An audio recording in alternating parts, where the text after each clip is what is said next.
ಮಾಜಿ ಪ್ರಧಾನಿಗಳು ದೇಶ ಕಂಡಂತಹ ಅತ್ಯದ್ಭುತ ವ್ಯಕ್ತಿಯೂ ಆಗಿರ್ತಕ್ಕಂತಹ ಶ್ರೀ ಅಟಲ್ ಬಿಹಾರಿ ವಾಜಪೇಯಿ ಅವರ 101ನೇ ವರ್ಷದ ಈ ಒಂದು ಕಾರ್ಯಕ್ರಮದಲ್ಲಿ ಉಪಸ್ಥಿತರಿರ್ತಕ್ಕಂತಹ ನಿಮ್ಮ ಎಲ್ಲರ ನಾಯಕರು, ರಾಜ್ಯದಿಂದ ಯಾವುದೇ ಒಂದು ಕಾರ್ಯಕ್ರಮವನ್ನ ಸೂಚನೆಗಳನ್ನು ಕೊಟ್ಟಾಗ ಪ್ರತಿಯೊಂದು NDA ಅಭ್ಯರ್ಥಿಗಳನ್ನ ಗೆಲ್ಲಿಸಬೇಕು ಅಂತ ಪಣತೊಟ್ಟಿರ್ತಕ್ಕಂತಹ ಸಿಕಲ್ ರಾಮಚಂದ್ರನವರೇ, ನಮ್ಮವರು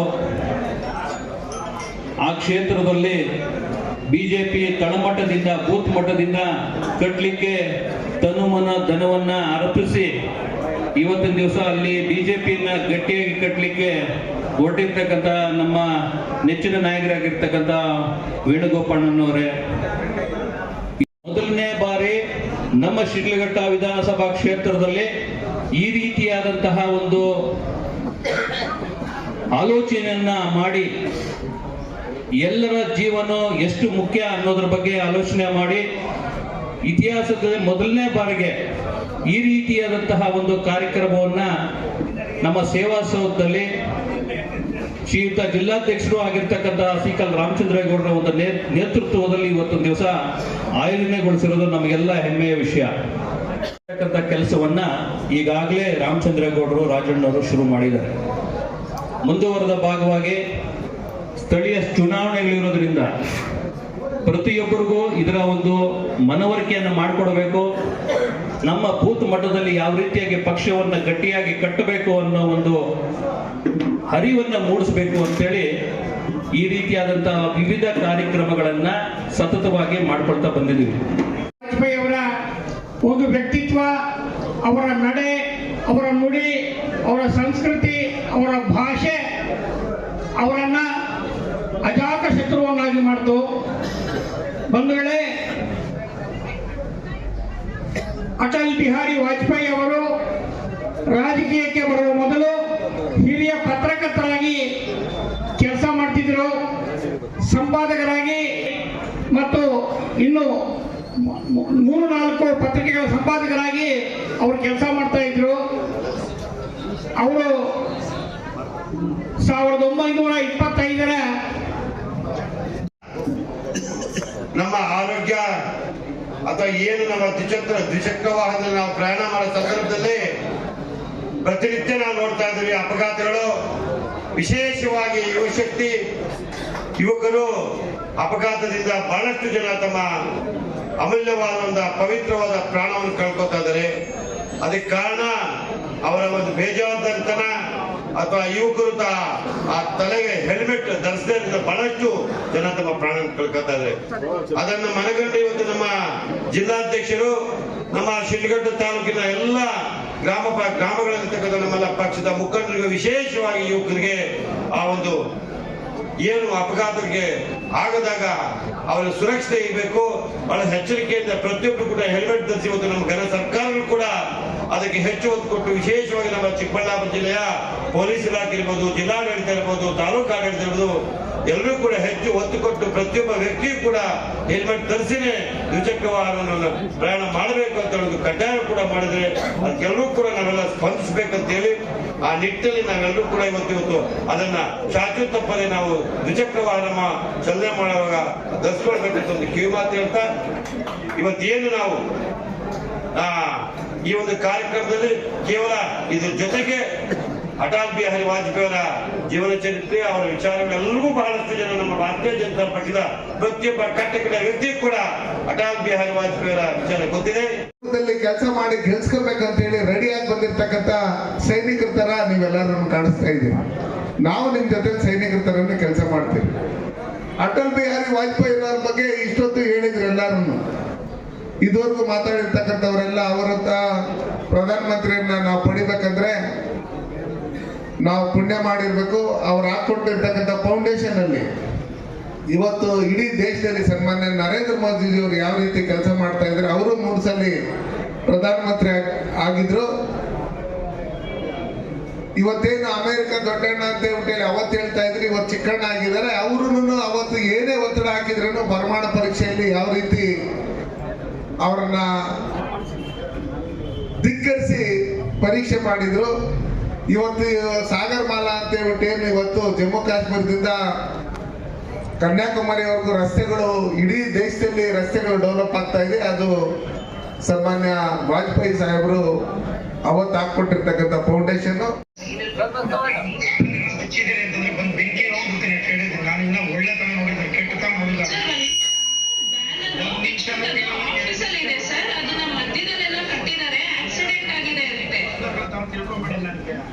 ಸರ್ ನಿಮಿಷ ಕೇಳಿ, ಅದು ಆಕ್ಸಿಡೆಂಟ್ ಆಗಿದೆ ಸರ್, ಪಬ್ಲಿಕ್ ಇಂದ ಕಂಪ್ಲೇಂಟ್ ಬಂದಿದೆ.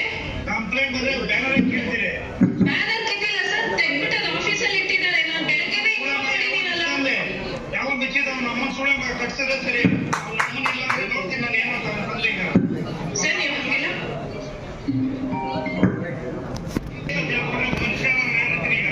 ಎಲ್ಲ ಕರ್ಕೊಂಡು ನಾನು ಬಿಟ್ಟು ಓಡ್ಬಿಡ್ಬೇಕು ತಾಲೂಕು ಕೆಲಸ. ಸರ್ ನೋಡಿ, ಅವರು ಫಸ್ಟ್ ಪರ್ಮಿಷನ್ ಅಪ್ಲೈ ಮಾಡಕ್ಕೆ ಹೇಳಿ, ಏನು ಮಾಡಿಲ್ಲ. ಬ್ಯಾನರ್ ಇಲ್ಲಿಂದಲೇ ತೆಗ್ಬಿಟ್ಟು ಹೋಗಿದ್ದಾರೆ. ಅದಕ್ಕೆ ಸೈಂಟಿಫಿಕ್ ಆಗಿ ಕಟ್ಟಿಲ್ಲ ಸರ್, ಮಧ್ಯ ರೋಡಲ್ಲಿ ಕಟ್ಟಿದ್ದಾರೆ. ಆಕ್ಸಿಡೆಂಟ್ ಆದ್ರೆ ನಾವು ರೆಸ್ಪಾನ್ಸಿಬಲ್ ಆಗಿರ್ತೀವಿ ಅದಕ್ಕೆ. ಲಾಸ್ಟ್ ಟೈಮ್ ಹಂಗೆ ಕಟ್ಟಿದ್ ಬ್ಯಾನರ್ ಬಿಚ್ಚ ಬೋಳಿ ಮಗ ಸುಳ್ಳೆ ಮಗ ನಮ್ಮನ್ನ MLA ಬ್ಯಾನರ್ ಕಟ್ಸಿದ್ರೆ ಈಗ ಹೇಳ್ತಾ ಇದೀನಿ, ಒಳ್ಳೆ ತರವಾಗಿದ್ರೆ ಸರಿ. ಇವತ್ತು ಇಡೀ ಕರ್ನಾಟಕದ ರಾಜ್ಯದಲ್ಲಿ ನಡ್ಕೊಳ್ತಾ ಇರ್ತಕ್ಕಂಥ ರೀತಿ, ಇದನ್ನೆಲ್ಲ ನೋಡಿದಂತ ಸಂದರ್ಭದಲ್ಲಿ ಯಾವ ರೀತಿ ತೊಗ್ಲಕ್ ದರ್ಬಾರ್ ಮಾಡ್ತಾ ಇದ್ದಾರೆ ಅಂತ ಹೇಳಿ ನೀವು ನೋಡಿದ್ದೀರಿ. ಅದಕ್ಕೋಸ್ಕರ ಇಂಥವ್ರ ಮೇಲೆ ಸುಮೋಟ ಕೇಸ್ ಬುಕ್ ಮಾಡಬೇಕು. ಸರ್ಕಾರಿ ಅಧಿಕಾರಿಗಳು ಕೆಲಸ ಮಾಡಕ್ ಹೋದಾಗ ಅವ್ರು ಗಡ್ಡಿ ಮಾಡಿಸಿದ್ರು ಅಂತ ಹೇಳಿ ಕೇಸ್ FIR ಆಗ್ಬೇಕು. ಮತ್ತೆ ಬಹಿರಂಗವಾಗಿ ರಾಜಗೌಡರು ಆ ನಗರಸಭೆ ಆಯುಕ್ತರು ಏನ್ ಹೆಣ್ಮಕ್ಳಿದ್ದಾಳೆ ಹೂ ಅಂತ ಹೇಳ್ಬಿಟ್ಟು ಏನೇನೋ ಬೈತಾರೆ, ನೀವು ಹೆಣ್ಮಕ್ಳು ಕೇಳಿಸ್ಕೊಂಡಿದ್ದೀರಿ, ಅವ್ರನ್ನ ಕ್ಷಮೆ ಯಾಚನೆ ಮಾಡಬೇಕು. ಅದಕ್ಕೋಸ್ಕರ ನಾವಿವತ್ತು ಬೈಕ್ ರ್ಯಾಲಿ ಹೋಗೋದ್ರ ಮುಖಾಂತರ ಒಂದು ಕಂಪ್ಲೇಂಟ್ ಅನ್ನು ರೆಡಿ ಮಾಡಿದ್ದೀರಿ. ಆ ಕಂಪ್ಲೇಂಟ್ ಕೊಟ್ಟು FIR ಮಾಡಬೇಕು ಅಂತ ಹೇಳಿ ಇವರ ಪಕ್ಷದ ಅಧ್ಯಕ್ಷರಾದಂತ DK ಶಿವಕುಮಾರ್ ಅವರು, ನಿಮ್ಮ ಪಕ್ಷದ ಮುಂದಿನ MLA ಕ್ಯಾಂಡಿಡೇಟ್ ಅವರು ಈ ರೀತಿ ನಿಮ್ದೇ ಸರ್ಕಾರದ ಅವಧಿಯಲ್ಲಿ ನಮ್ಮ JDS ಪಕ್ಷದ ಶಾಸಕರು, ನಮ್ಮ NDA ಮಿತ್ರಕೂಟದ ಶಾಸಕರಾದಂತ ರವೀಂದ್ರರನ್ನು ಕೆಟ್ಟದಾಗಿ ಬೈದಿರೋದನ್ನು ನೀವೆಲ್ಲರೂ ಕೇಳಿಸ್ಕೊಂಡಿದ್ದೀರಿ. ಅದಕ್ಕೋಸ್ಕರ ಇವರು ಇವತ್ತೇ ಈ ರೀತಿಯನ್ನ ಲೆಕ್ಕಾಚಾರದಲ್ಲಿ ಬಂದ್ರೆ, ಅಧಿಕಾರ ಕೊಟ್ರೆ ಇವ್ರ ಕೈನಲ್ಲಿ ಇನ್ನೇನ್ ಮಾಡ್ತಾರೆ ಅನ್ನೋ ಲೆಕ್ಕಾಚಾರದಲ್ಲಿ ನೀವು ಯೋಚನೆ ಮಾಡ್ಬೇಕು ಬಂಧುಗಳೇ. ನಾನ್ ನಿಮ್ಗೆ ಹೇಳೋದಿಷ್ಟೇ, ಒಂದ್ ಹೆಣ್ಮಗಳ ಅಧಿಕಾರಿ ಇದ್ದಾಗಂತ ಸಂದರ್ಭದಲ್ಲಿ ಯಾವ ರೀತಿ ಮಾತಾಡ್ಬೇಕು, ಅವ್ರ ಹತ್ರ ಯಾವ ರೀತಿ ಪದಗಳನ್ನ ಬಳಸಬೇಕು ಅನ್ನೋ ಲೆಕ್ಕಾಚಾರದಲ್ಲಿ, ಕಾಮನ್ ಸೆನ್ಸ್ ಇಲ್ಲ ಅನ್ನೋ ಲೆಕ್ಕಾಚಾರದಲ್ಲಿ ಇದ್ರೆ, ಒಂದು ಶಾಸಕರು ಸಿಡ್ಗಟ್ಟದಲ್ಲಿ ನಾವೆಲ್ಲ ಓಟ್ಗಳು ಹಾಕಿ ಅವ್ರನ್ನ ಗೆಲ್ಸಿದ್ದೀರಿ, ಅವ್ರ ಬಗ್ಗೆ ಯಾವ ರೀತಿಯಾಗಿ ಮಾತಾಡ್ತಾರೆ, ಇದನ್ನೆಲ್ಲ ನೋಡಿದಂತ ಸಂದರ್ಭದಲ್ಲಿ ನಾವ್ ಯಾರು ಮನೇಲಿ ಕುತ್ಕೊಳ್ಳೋದಕ್ಕೆ ಸಾಧ್ಯನೇ ಇಲ್ಲ. ಎಲ್ಲಾ TV ಚಾನೆಲ್ಗಳಲ್ಲೂ ಬಂದೈತೆ, ನಿಮಗ್ ಗೊತ್ತಾಗಿಲ್ಲ ಕೆಲವ್ರಿಗೆ. ಅದಕ್ಕೋಸ್ಕರ ಶಿಡ್ಲಘಟ್ಟ ರೇಷ್ಮೆ ಗೂಡಲ್ಲಿ ಫೇಮಸ್ ಆಗಿತ್ತು, ಒಳ್ಳೆ ರೈತರಿದ್ದಾರೆ ಅನ್ನೋ ಲೆಕ್ಕಾಚಾರದಲ್ಲಿ ಫೇಮಸ್ ಆಗಿತ್ತು, ಒಳ್ಳೆ ಹೂ ಬೆಳೀತಾರೆ ಅನ್ನೋ ಲೆಕ್ಕಾಚಾರದಲ್ಲಿ ಫೇಮಸ್ ಆಗಿತ್ತು. ಇವತ್ತು ಶಿಡ್ಲಘಟ್ಟ ಯಾವ ತರ ಫೇಮಸ್ ಆಯ್ತಂದ್ರೆ, ಅವಾಚ್ಯ ಶಬ್ದಗಳಿಂದ ಬೈದು ಇವನು ಶಿಡ್ಲಘಟ್ಟದಲ್ಲಿ ಹಿಂಗ್ ಬೈಯೋರು ಅವರ.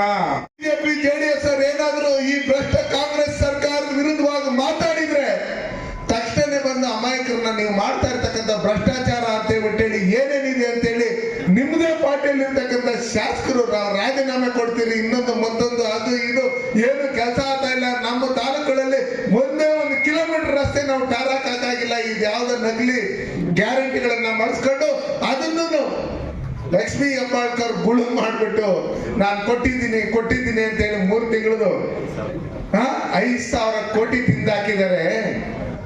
ಅಲ್ಲಿ DK ಶಿವಕುಮಾರ್ ಕೇಳ್ತಾರೆ, ನಾವು ಕೊಟ್ಟಿದ್ದು ನಿಮ್ಗೆಲ್ಲ ಬಂದಿದ್ಯಾ ಅಂದ್ರೆ ಇಲ್ಲ ಅಂದ್ರೆ ಕೈ ಅಂತಾರೆ ಹೆಣ್ಮಕ್ಳಿಗೆ. ಬೇರೆ ಹೇಳಿದವರು ಕರೆಂಟ್ ಫ್ರೀಯಾಗಿ ಬರ್ತಾ ಇದೆಯಾ ಅಂತಾರೆ. ಒಂದನೇ ಜನ್ಮದಿನ ಶುಭಾಚರಣೆ ಅಂಗವಾಗಿ ಇವತ್ತಿನ ದಿವಸ ತೆಗಿಬಾರ್ದು ಹಾಕೊಂಡ ಕೂಡ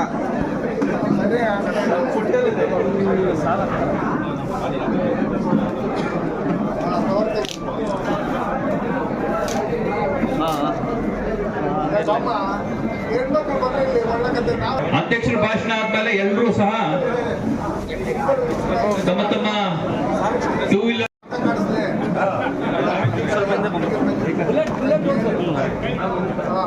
ಮುಂದೆ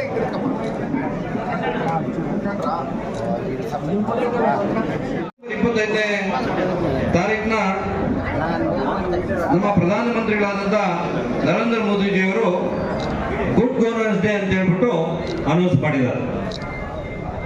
25ನೇ ತಾರೀಕು ಡಿಸೆಂಬರ್ ಪ್ರತಿ ವರ್ಷ ಕೂಡ ನಾವು ಆಚರಣೆ ಮಾಡತಕ್ಕಂಥ ದಿನ.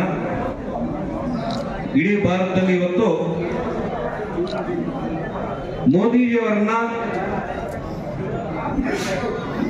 ಒಬ್ಬ ಸಾಧಾರಣ ಕಾರ್ಯಕರ್ತರನ್ನ ಗುರುತಿಸಿ ಇವತ್ತು ಏನು ಅವ್ರನ್ನ ಮುಖ್ಯಮಂತ್ರಿಗಳನ್ನ ಮಾಡಿ ತದನಂತರ ಮಂತ್ರಿಗಳನ್ನು ಮಾಡಿರ್ತಕ್ಕಂಥ ನಮ್ಮ ವಾಜಪೇಯಿ ಅವರ ಕೊಡುಗೆ ಇವತ್ತು ಇಡೀ ದೇಶದಲ್ಲಿ ಕೇಸರಿಮಯ ಆಗಿದೆ, ಶಾಂತಿಮಯ ಆಗಿದೆ. ಮೋದಿಜಿಯವರು ಇವತ್ತು ವಿಶ್ವವಿಖ್ಯಾತಿ ಆಗಿದ್ದಾರೆ. ಅವರು ಕೊಟ್ಟಿರ್ತಕ್ಕಂಥ ಕೊಡುಗೆ ಇವತ್ತು ದೇಶ ಸುಭಿಕ್ಷವಾಗಿದೆ. ಅವರ ಜನ್ಮದಿನದ ಅಂಗವಾಗಿ ಇವತ್ತು ನಮ್ಮ ಶಿಡ್ಲಘಟ್ಟದಲ್ಲಿ ಹೊಸ ವರ್ಷ 2024ನೇ ಇಸ್ವಿಯ ನಮ್ಮೆಲ್ಲ ಕಾರ್ಯಕರ್ತರಿಗೆ ಮನೆ ಮನೆಗೂ ಕೂಡ ಇವತ್ತು ಪಂಚಾಂಗ ಇರ್ತಕ್ಕಂಥ ಆಯಾ ತಿಂಗಳಲ್ಲಿ ಬರ್ತಕ್ಕಂಥ ಹಬ್ಬಗಳ ದೇವರನ್ನು ಸೇರಿಸಿ ಕ್ಯಾಲೆಂಡರ್ನ ಒಂದು ಮಾಡಿಸಿದ್ದೀವಿ. ಅದ್ರ ಜೊತೆಗೆ ಸಾಕಷ್ಟು ಕಾರ್ಯಕರ್ತರು ಇವತ್ತೇನು ಬೈಕಲ್ಲಿ ಓಡಾಡ್ತಾ ಇರ್ತಕ್ಕಂಥದ್ದು ಸರ್ಕಾರದಿಂದ ಕೂಡ ಕಡ್ಡಾಯ ಮಾಡಿದ್ದಾರೆ, ಹೆಲ್ಮೆಟ್ ಹಾಕ್ಲೇಬೇಕು ಅಂತ. ಅದ್ರ ಜೊತೆಗೆ ಸಾಕಷ್ಟು ಯುವಕರು ಇವತ್ತು ಹಳ್ಳಿಗಳಿಂದ ಟೌನ್ಗೆ ಬರ್ತಾರೆ, ಓಡಾಡ್ತಾ ಇರ್ತಾರೆ. ಸಾಕಷ್ಟು ಏನು ಗುಂಡಿಗಳು ಬಿದ್ದಿದೆ, ಸಾಕಷ್ಟು ಆಕ್ಸಿಡೆಂಟ್ಗಳಲ್ಲಿ ಬಿದ್ದು ಪಾಪ ಇವತ್ತು ಪೆಟ್ಟು ತಿಂತಾ ಇದ್ದಾರೆ. ಅವರ ಸೇಫ್ಟಿ ನೋಡ್ಕೋಬೇಕು. ಯಾಕಂತ ಹೇಳಿದ್ರೆ ತಂದೆ ತಾಯಿಗಳು ಮಕ್ಕಳನ್ನ ಬೆಳೆಸಿರ್ತಕ್ಕಂಥ ಕಷ್ಟಪಟ್ಟಿರ್ತಕ್ಕಂಥ ಮಕ್ಕಳು ಕೈಗೆ ಸಿಕ್ಕಂತ ಹೋಗ್ತಾ ಇರ್ತಕ್ಕಂಥದ್ದು ದುರಂತ ಆಗಿದೆ. ಮುಂಚಾಮಣ್ಣವರೆಲ್ಲ ಹೇಳ್ಬಿಟ್ಟವ್ರೆ, ಈಗೆಲ್ಲ ಕಾತುರವಾಗಿ ಇವತ್ತು ಎಲ್ಲರೂ ಒಡೋ ಒಂದು ಇದರಲ್ಲಿ ಇದೀರ ಸಬ್ಜೆಕ್ಟ್ ಹೇಳ್ಬಿಟ್ಟಿದ್ದಾರೆ. ನಾನು ಒಂದೇ ಮಾತನ್ನು ಮುಗಿಸ್ತೀನಿ. ಈ ಮಾತು ಮುಗಿಸಿದ್ಮೇಲೆ ತಾವೆಲ್ಲ ಫಸ್ಟ್ ಹೆಲ್ಮೆಟ್ ಕಲೆಕ್ಟ್ ಮಾಡ್ಕೊಳ್ಳಿ. ಹೆಲ್ಮೆಟ್ ಹಾಕೊಂಡು ನಾವೆಲ್ಲ ಪೂರ್ತಿ ನಗರದಲ್ಲಿ ಹೋಗ್ಬಿಟ್ಟು ಆ ಹೆಣ್ಮಗಳಿಗೆ ಇವತ್ತು ನಗರಸಭೆ ಏನು ಇರ್ತಕ್ಕಂಥ ಒಂದು ಕಮಿಷನರ್ಗೆ ನಾವು ಒಂದು ಧೈರ್ಯ ತುಂಬಬೇಕು ಇವತ್ತು. ಯಾಕಂದ್ರೆ ಒಬ್ಬ ಹೆಣ್ಮಗಳನ್ನ ಅಷ್ಟೊಂದು ಅವಾಚ್ಯ ಶಬ್ದಗಳನ್ನ ಮಾತಾಡ್ತಕ್ಕಂಥದ್ದು ಖಂಡನೀಯ. ಯಾರೇ ಆಗ್ಲಿ ಆ ಹೆಣ್ಮಕ್ಳಿಗೆ ಇವತ್ತು ನಾವು ಧೈರ್ಯ ತುಂಬಿ ಇದಾಗಿರ್ತಕ್ಕಂಥ ಘಟನೆಗೆ ಇವತ್ತು ನಾವು ಕ್ಷಮೆ ಕೇಳಬೇಕಾಗುತ್ತೆ ಶಿಡ್ಲಘಟ್ಟದಿಂದ ಎಲ್ಲರೂ. ಯಾಕಂತ ಹೇಳಿದ್ರೆ ಇಡೀ ರಾಜ್ಯ ಇವತ್ತು ಶಿಡ್ಲಘಟ್ಟೆಯನ್ನು ನೋಡ್ತಾ ಇದೆ. ಇದೇ ಮತ್ತೆ ಬರೀ ಆಗ್ಬಾರ್ದು, ಆಗಿರ್ತಕ್ಕಂಥ ಇವತ್ತು ಮುಗಿಬೇಕು ಅಂತ ಹೇಳಿ ನಾವೆಲ್ಲರೂ ಕೂಡ ಹೋಗಿ ಜೊತೆಲಿ ಹೋಗ್ಬಿಟ್ಟು ಇವತ್ತು ಮಾಡ್ಕೊಂಡ್ಬರೋಣ. ಕಾಂಗ್ರೆಸ್ ಅಲ್ಲಿ ಏನಿವತ್ತು ಒಂದು ಮಸೂದೆಯನ್ನು ತರಕೊಟ್ರು, ದ್ವೇಷ ಭಾಷಣ ಮಾಡ್ತಕ್ಕಂಥವ್ರಿಗೆ ಶಿಕ್ಷೆ ಆಗ್ಬೇಕು ಅಂತ. ಆದ್ರೆ ಕಾಂಗ್ರೆಸ್ ಅಲ್ಲಿ ಇವತ್ತು ಈ ಭಾಷೆ ಮಾತಾಡ್ತಕ್ಕಂಥವ್ರು ಯಾವ ತರ ಶಿಕ್ಷೆ ಆಗ್ಬೇಕು ಅಂತ ಮಸೂದೆ ತರಬೇಕು.